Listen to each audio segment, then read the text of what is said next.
Cooking মেহফিলের আরও একটা নতুন রেসিপিতে আপনাদের সকলকে স্বাগত জানাই। আজকে বানিয়ে দেখাবো একদম ট্র্যাডিশনাল ওয়েতে কিভাবে আপনারা আলু দিয়ে চিকেন কারি বানাবেন। এটা কিন্তু বানানো খুবই সহজ আর খেতে কিন্তু অসাধারণ হয়। রঙটা দেখেই বুঝতে পারছেন কতটা কালারফুল এবং কতটা টেস্টি হয়েছে। তো চলুন রেসিপিটা শুরু করি। ওভেনে কড়াই চাপিয়ে কড়াইয়ের মধ্যে দিয়ে দিচ্ছি প্রায় 3 টেবিল স্পুন সর্ষের তেল। তেলটা খুব ভালো করে গরম করে নিচ্ছি এবং কড়াইয়ের চারিদিকে তেলটাকে খুন্তির সাহায্যে ছড়িয়ে নিচ্ছি। তেল থেকে যখন ধোঁয়া ছেড়ে দেবে এই পর্যায়ে আমি এই তেলের মধ্যে দিয়ে দিচ্ছি টুকরো করে কেটে রাখা আলু। আজকে আমি নতুন আলু দিয়ে চিকেনটা রান্না করে দেখাবো।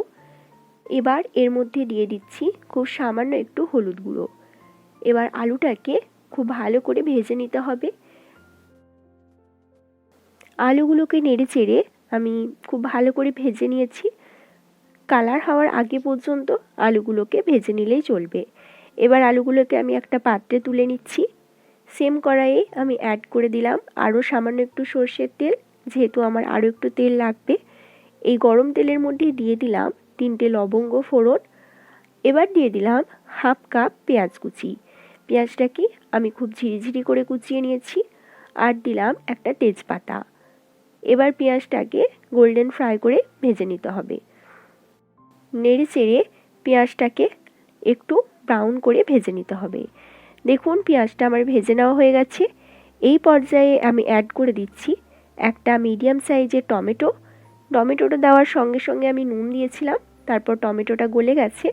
এবার অ্যাড করে দিয়েছি আদা রসুন কাঁচা লঙ্কা এবং গোটা জিরে বাটা। এখানে আমি প্রায় 2 টেবিল স্পুনের মতো বাটা মশলা ইউজ করেছি। এবার মশলাটাকে খুব ভালো করে ভেজে নিতে হবে তেলের মধ্যে, যতক্ষণ না এই মশলা থেকে তেল ছেড়ে দিচ্ছে এবং আদা রসুনের একটা খুব সুন্দর গন্ধ বের হচ্ছে। দেখুন মশলা থেকে তেল ছেড়ে দিয়েছে। এই পর্যায়ে অ্যাড করে দিচ্ছি 1 চামচ হলুদ গুঁড়ো, 2 চামচ ধনে গুঁড়ো আর দিলাম 1 চামচ লাল লঙ্কার গুঁড়ো। এখানে অ্যাড করে দিচ্ছি বাটা মশলার বাটি ধোয়া জলটা। এবার মশলাটাকে এই জলটা দিয়ে খুব ভালো করে কষিয়ে নিতে হবে। মশলাটা যত ভালো কষানো হবে আপনার চিকেনের কালারটাও কিন্তু খুবই সুন্দর আসবে। তো এই পর্যায়ে খুব ভালো করে মশলাটাকে কষিয়ে নিতে হবে যতক্ষণ না মশলা থেকে তেল ছেড়ে দিচ্ছে। দেখুন মশলাটা খুব ভালো করে আমার কষিয়ে নেওয়া হয়ে গেছে। দেখে মনে হচ্ছে পুরোটাই বাটা মশলা। পেঁয়াজটাও একদম পুরো গলে গেছে আর মশলা থেকেও পুরো তেল ছেড়ে দিয়েছে। এবার আমি এর মধ্যে অ্যাড করে দিলাম প্রায় 800 গ্রাম চিকেন। চিকেনটাকে আমি আগে খুব ভালো করে ধুয়ে পরিষ্কার করে নিয়েছি। এবার চিকেনটাকে মশলার সঙ্গে খুব ভালো করে মেশাতে হবে। এই সময় ফ্লেমটাকে আমি মিডিয়াম টু লো রেখেছি। মশলার সঙ্গে ভালো করে মিশিয়ে নিতে হবে যাতে সমস্ত চিকেনের গায়ে মশলাটা খুব ভালো করে লাগে।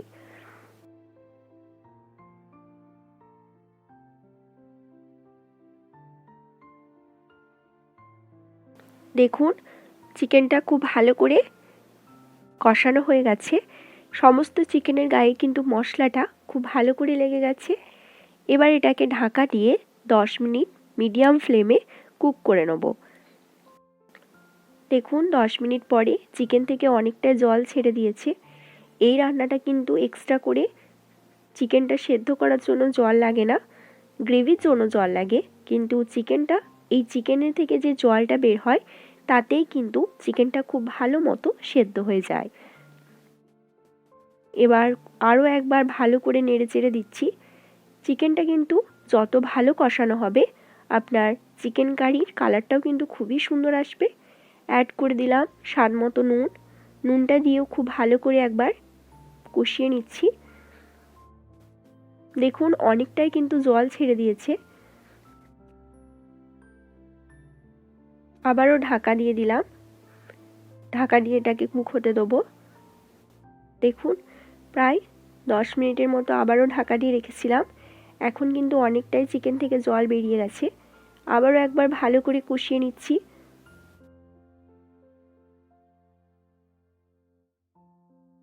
চিকেন রান্নার কিন্তু এটা একটা ট্রিক্স বলতে পারেন যে চিকেনে কিন্তু এক্সট্রা করে জল না দেওয়াই ভালো। চিকেন থেকে যে জলটা বেরোবে সেই জলের মধ্যেই যদি চিকেনটাকে আপনারা কষিয়ে কষিয়ে সেদ্ধ করে নেন তাহলে কিন্তু চিকেনটা খুবই ভালো সেদ্ধও হবে, প্লাস খেতেও কিন্তু অসাধারণ হয়। আর অনেকে হয়তো চিকেন পছন্দ করেন না, চিকেনে একটা আষ্টে গন্ধ বের হয় ওই জন্য। তো এইভাবে যদি আপনারা চিকেনটা রান্না করেন আপনাদের গন্ধও লাগবে না, আর চিকেনটাও কিন্তু খুব ভালো স্বাদ হবে। এবার এর মধ্যে অ্যাড করে দিলাম ভেজে রাখা আলুটা। যখন দেখবেন হালকা একটু গ্রেভি গ্রেভি ভাব আছে এবং চিকেনটাও অনেকটাই সেদ্ধ হয়ে গেছে, সেই পর্যায়ে আপনারা আলুগুলো অ্যাড করে দেবেন যখন চিকেন থেকে আর কোনো রকম জল বেরোবে না। এবার আমি যতটা গ্রেভি ইউজ করব সেই মতো আমি এখানে গরম জল দিয়ে দিচ্ছি।